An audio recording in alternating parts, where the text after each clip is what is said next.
안녕하세요.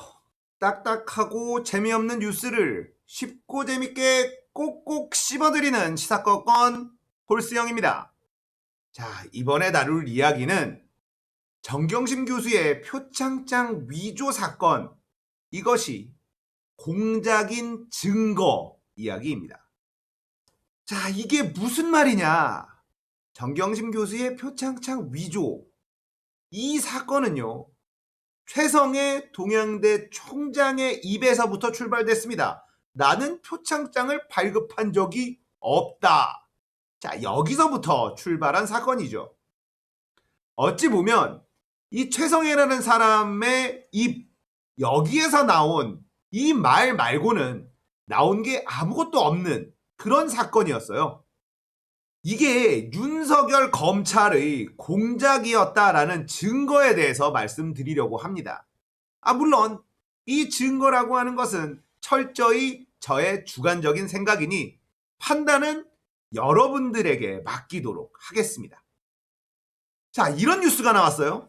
최성해 동양대 총장이 횡령과 배임, 학력 위조로 고발됐지만 1년 넘게 수사가 진행되지 않았다라는 뉴스가 나왔습니다. 그런데 알고 보니까 이 사건이 어디에 배당됐느냐? 바로 정경심 수사팀에 배당이 됐다는 거예요. 자, 어제 아주경제 취재에서 드러났는데요. 시민단체가 이 최 총장을 고발을 했는데 이게 고형곤 부장검사에게 배당이 됐다는 겁니다. 횡령, 배임, 그리고 학력 위조까지 최성해라는 사람을 고소 고발을 했지만 이 사건을 정경심 교수 수사팀인 고용곤 부장검사에다가 배당을 딱 해놨다는 것. 그래서 아직까지도 수사가 전혀 진행되지 않았다는 것. 이것이 바로 표창장 위조 사건이 윤석열 검찰의 공작이었다는 증거라고 저는 주장하는 겁니다. 왜 이런 주장을 하느냐? 이게 검찰의 수법이거든요. 한명숙 전 총리를 공작으로 보냈었습니다. 그 당시에 검찰이 좀 고생을 했어요. 왜냐하면 감옥에 있는 사람을 회유 협박해서 거짓 증언을 하게 만들어서 한명숙 전 총리를 엮으려고 했는데 이 사람이 재판 과정에서 갑자기 말을 바꿔버립니다. 증언을 번복해요. 양심선언을 해버립니다. 그래서 일이 완전히 꼬일 뻔했거든요. 그 사건이 있은 이유로 검찰은 검찰에게 유리한 증언을 한 사람의 약점을 끝까지 쥐고 있는 전략을 선택하게 됩니다. 재판 중간에 양심선언이라도 해버리면 굉장히 곤란해지기 때문이죠. 이런 사례가 여기만 있는 게 아니에요. 자, 그렇다면 제가 이 표창장 위조 사건이 윤석열 검찰의 공작이라고 생각하는 이유에 대해서 조금 이해가 가실 겁니다. 좀 더 자세하게 설명을 해드릴게요. 자, 최성해에게 표창장을 발급하지 않았다고만 말해라. 나머지는 우리가 알아서 한다. 자, 이렇게 갑니다. 그리고는 지금까지도 재판이 진행되고 있죠. 그러면서 최성해라는 사람에게 들어온 고소 고발 사건을 딱 쥐고 있습니다. 이 재판 도중에 혹시라도 양심의 가책을 느껴서 말을 바꿔버리면 검찰 입장에서는 완전히 멘붕이 올 수 있거든요. 그래서 이 사건을 딱 틀어지고 재판 끝날 때까지 협조해라. 그러면 이 사건 우리가 잘 봐주겠다. 이렇게 무기로 쥐고 있는 겁니다. 만약에 이 사건을 빨리빨리 진행을 해버렸다면 나중에 정경심 교수에 대한 증언을 바꿔버릴 수가 있거든요. 그러니까 최성해라는 사람의 입을 잘 틀어막기 위해서 이 사건을 꽉 쥐고 진행을 안 시키고 있다 라고 저는 생각하고 있습니다. 자, 이게 어찌 보면 말도 안 되는 음모론 같지만 이들이 이런 짓을 너무 많이 했어요. 이미 예전에 이런 사례들이 너무 많이 있습니다. 정경심 교수의 표창장 위조 이 사건은 최성해라는 사람이 검찰이 회유와 협박을 해서 내가 이런 증언을 했었다라는 말 한마디면 모든 게 박살나 버리겠죠. 그렇기 때문에 최성해라는 사람이 말을 바꾸지 않는 것, 이게 굉장히 중요합니다.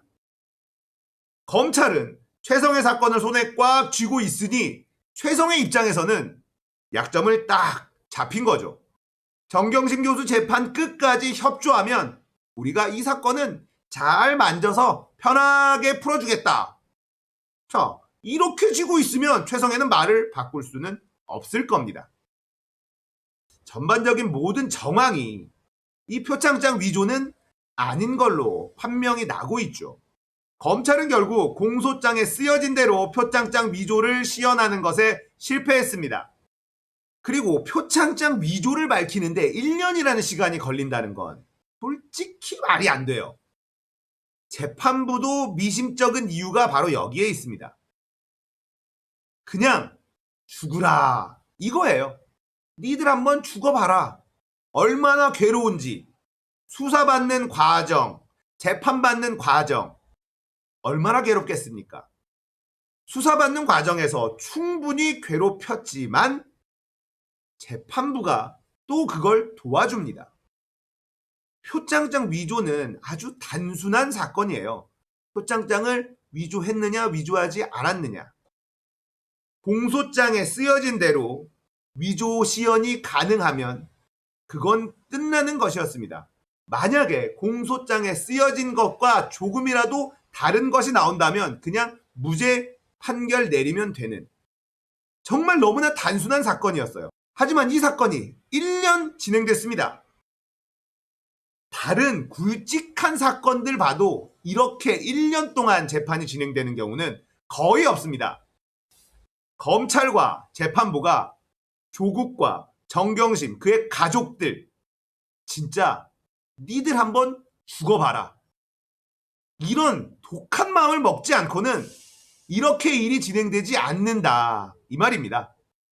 자, 이 고소고발은 개국본, 개혁국민운동본부에서 지난해 9월 10일에 고소를 했는데요. 박사학위 사칭, 사기, 배임 등으로 고발을 했는데 이 고발장이 접수된 직후 검찰은 바로 사건을 배당을 했어요. 통상 배당에만 1주일에서 2주일 이상 걸리는 것과 비교를 해보면 이례적으로 신속한 처리가 이루어졌다는 겁니다.